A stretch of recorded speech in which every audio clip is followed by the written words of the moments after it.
ভাবুন তো আপনি যেখানে বসে আছেন তার থেকে ৪২০ কিলোমিটার দূরে থাকা একটা শহর মাত্র কয়েক মিনিটেই ধ্বংস হয়ে যেতে পারে।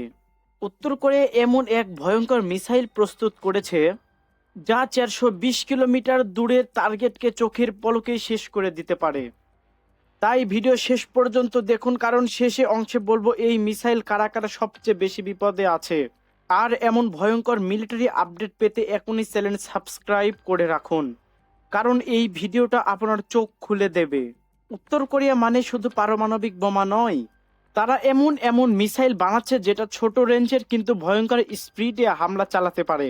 বিশেষ করে ৪২০ কিলোমিটার রেঞ্জ মানে হলো এটা শুধু যুদ্ধের জন্য না, এটা হচ্ছে শত্রু বুঝে ওঠার আগেই আঘাত করা। অনেকেই ভাবতে পারে ৪২০ কিলোমিটার তো বেশি না, কিন্তু এখানেই আসল ভয়। কারণ এই রেঞ্জের মিসাইলগুলো সাধারণত কম সময়ের মধ্যে টার্গেটে পৌঁছে যায়।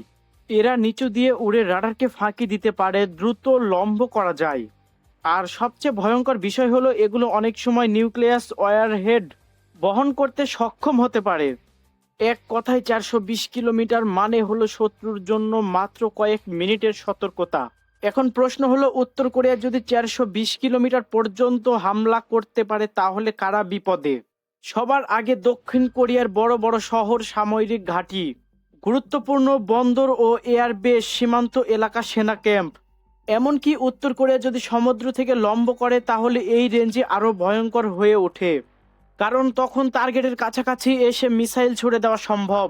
উত্তর কোরিয়ার উদ্দেশ্য শুধু আক্রমণ না, তাদের আসল পরিকল্পনা হলো শত্রুকে ভয় দেখিয়ে চাপ তৈরি করা, রাজনৈতিক দর কষাকষি, শক্তি দেখানো। যে কোনো সময় যুদ্ধ লাগলে প্রথম আঘাতে শত্রুর ডিফেন্স সিস্টেম ভেঙে দেওয়া।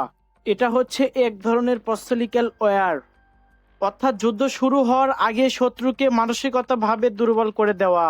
এখন শুনুন সবচেয়ে ভয়ঙ্কর কথা, উত্তর কোরিয়ার এ ধরনের মিসাইল যদি একসাথে ২০-৩০টা ছোড়া হয় তাহলে অনেক শক্তিশালী দেশও সব মিসাইল আটকাতে পারবে না, কারণ এরা খুব দ্রুত আসে, অনেক সময় দিক পরিবর্তন করে, আর একই সাথে একাধিক টার্গেটে আঘাত করতে পারে। আর এটাই হলো আধুনিক যুদ্ধের সবচেয়ে বড় ভয়। উত্তর কোরিয়া কি সত্যি যুদ্ধ শুরু করতে চাচ্ছে, নাকি এটা শুধু শক্তির পরিদর্শন? একটা ভুল সিদ্ধান্ত আর পুরো অঞ্চল মুহূর্তে আগুনে পুড়ে যেতে পারে। আপনি কি মনে করেন, উত্তর কোরিয়া সত্যি হামলা করবে নাকি এটা শুধু হুমকি? কমেন্টে আপনার মতামত লিখুন। আর ভিডিও ভালো লাগলে লাইক দিন আর সাবস্ক্রাইব করে দিন, কারণ সামনে আসছে আরো ভয়ঙ্কর মিলিটারি আপডেট। ধন্যবাদ ভিডিওটি শেষ পর্যন্ত দেখার জন্য।